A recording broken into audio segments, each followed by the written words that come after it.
Berita-berita yang memuat informasi. Nah, pertanyaan Miss yang kedua, apakah surat koran dengan teks eksposisi berbeda? Siapa yang bilang sama, tunjuk tangan. Jangan ikut-ikut ya, sama temannya, sama dia. Yang bilang tidak sama siapa? Siapa yang bilang tidak sama? Ya, guys. Apa tadi Miss bilang? Kan, perhatikan. Menurut ya, guys, apakah surat koran dengan teks eksposisi itu berbeda? Di mana letak persamaannya? Siapa yang bisa?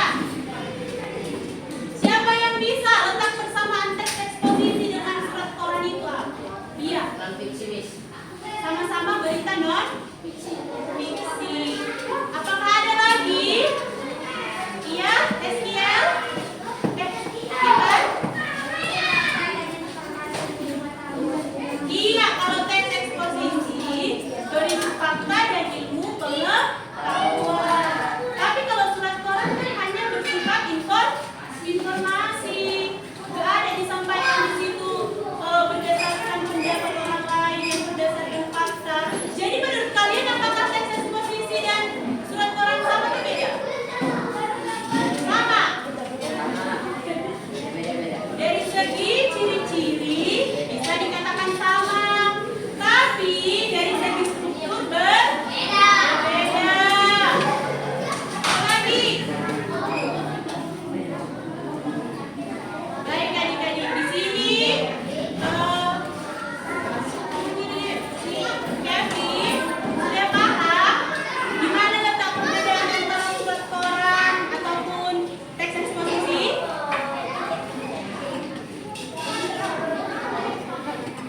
Iya.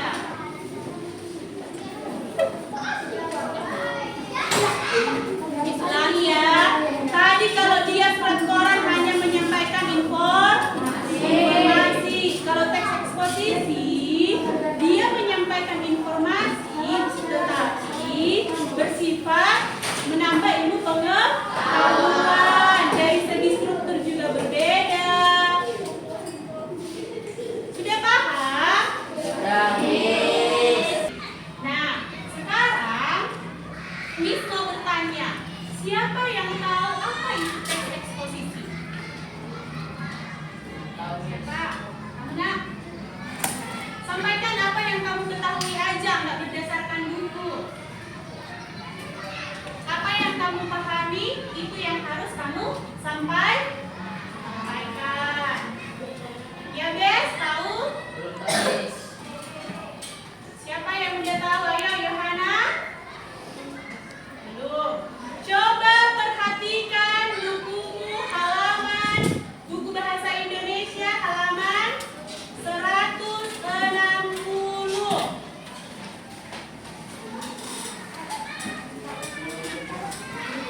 Oh, 167. Sudah? Siapa yang sudah buka halaman 167? Iya, baca puasi Kristina. Siapa? Oh, Syafir. Baca, apa itu teks eksposisi? Teks eksposisi adalah jenis teks yang bertujuan menjelaskan maksud dan tujuan. Contoh teks eksposisi dapat dilihat pada teks mengurangi, memakai ulang, dan mendaur sampah. Nah, coba Rafael, apa tadi teks eksposisinya?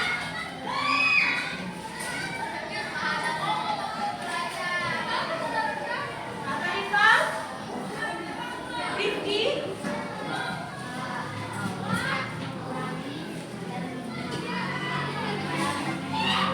Ya, siapa lagi?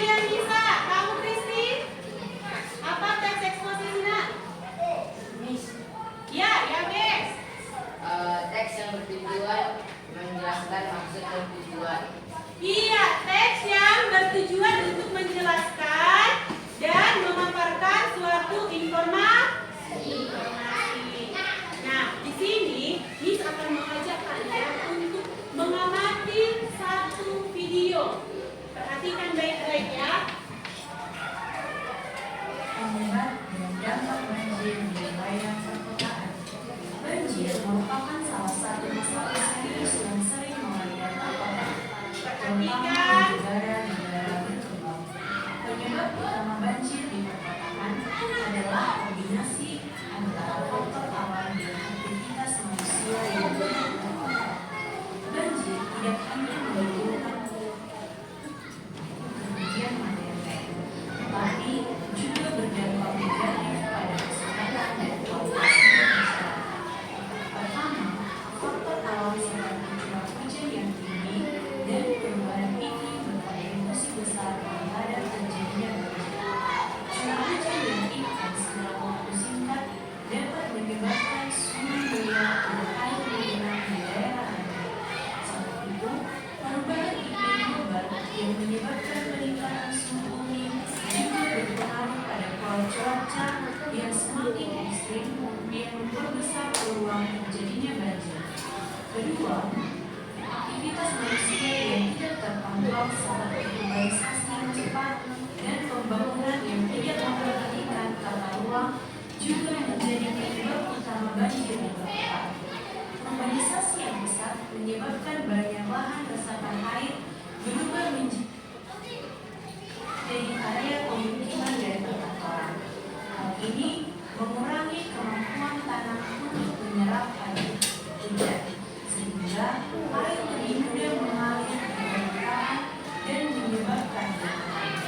Ketiga, sistem drainase yang buruk di banyak kota juga memperparah masalah banjir. Banyak kota tidak memiliki sistem drainase yang memadai untuk mengalirkan air hujan dengan cepat dan efisien. Akibatnya, air hujan yang tidak dapat disalurkan dengan baik akan menggenang dan menyebabkan banjir.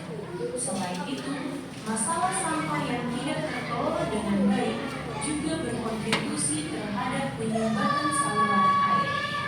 Masyarakat yang membuang sampah sembarangan, terutama di sungai dan saluran drainase, menyebabkan aliran air terhambat yang pada akhirnya meningkatkan resiko banjir.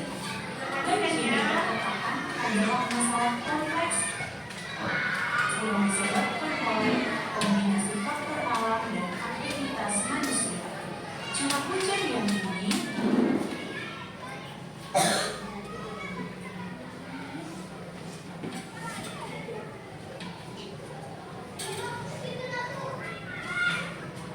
Kenapa nggak bisa lagi? perubahan iklim, urbanisasi yang tidak terkontrol, sistem drainase yang buruk, dan pengelolaan sampah yang tidak memadai, semuanya berkontribusi terhadap tingginya resiko banjir.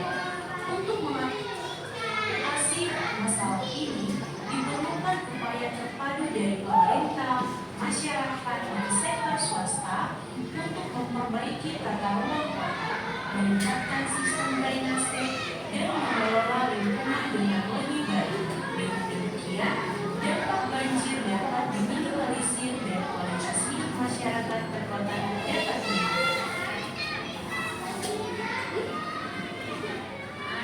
Miss mau bertanya. Siapa nama murid yang paling belakang? Siapa? Tadi penyebab banjir karena apa?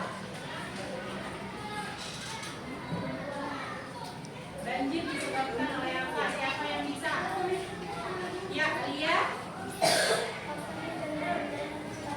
Iya, banjir itu disebabkan karena terjadinya faktor hujan dan membuang sampah sembarangan. Selain itu, Eva, ya, kenapa banyaknya?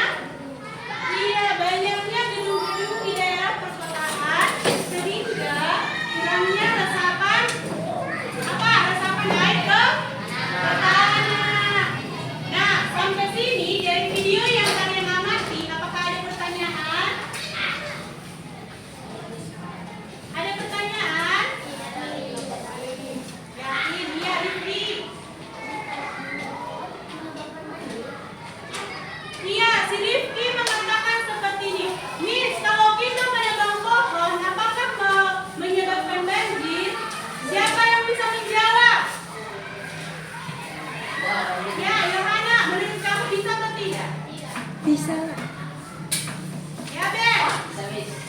bisa ya, Bes?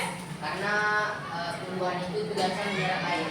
Iya, kalau kita terlalu banyak menebang pohon, khususnya pohon yang besar-besar, itu rentan akan terkena banjir. Karena apa? Karena yang dikatakan si Abes tadi. Karena fungsi pohon itu kan untuk menyerap air hujan. Kalau misalkan contohnya nih, kalau hujan semakin deras, terus kan air itu kan jatuhnya ke tanah. Kalau misalkan pohon-pohon ini udah ada, otomatis tanah nggak bisa dia tahan menyerap air, akan terjadi longsor. Longsor itulah juga yang menyebabkan banjir. Masih ada pertanyaan? Sudah? Nah, sekarang coba kalian bentuk berapa kelompok? 6 kelompok atau 5 kelompok yang terdiri dari 6 orang. Nah, perhatikan, kan kita sudah membentuk kelompok. Nanti dalam kelompok itu akan ada tugas kalian. Sebelum masuk ke tugas, Miss terlebih dahulu menjelaskan pengertian teks eksposisi. Miss jelaskan secara singkat aja ya.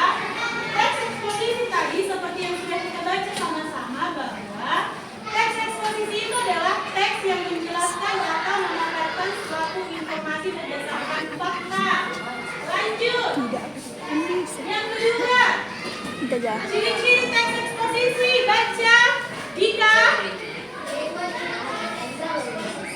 Menyampaikan informasi secara berbaku berlaku, informasi bersifat fakta, mengandung unsur apa, siapa, atau mengapa.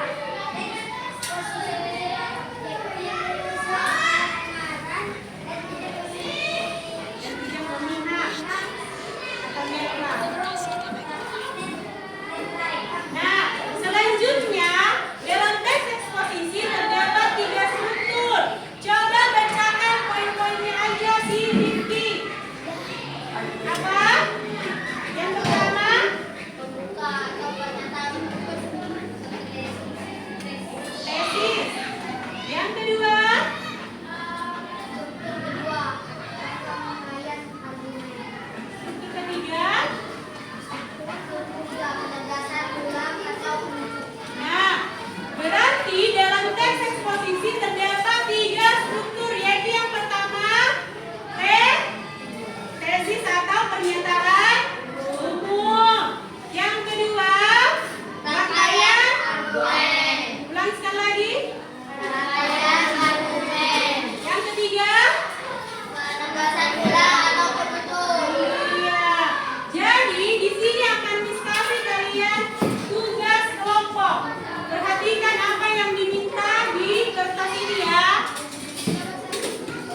Perhatikan apa yang diminta di dalam tugas tersebut. Sudah?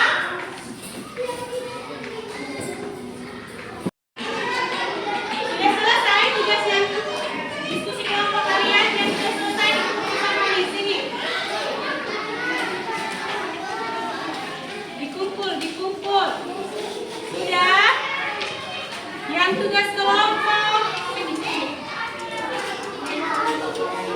Semua disatukan di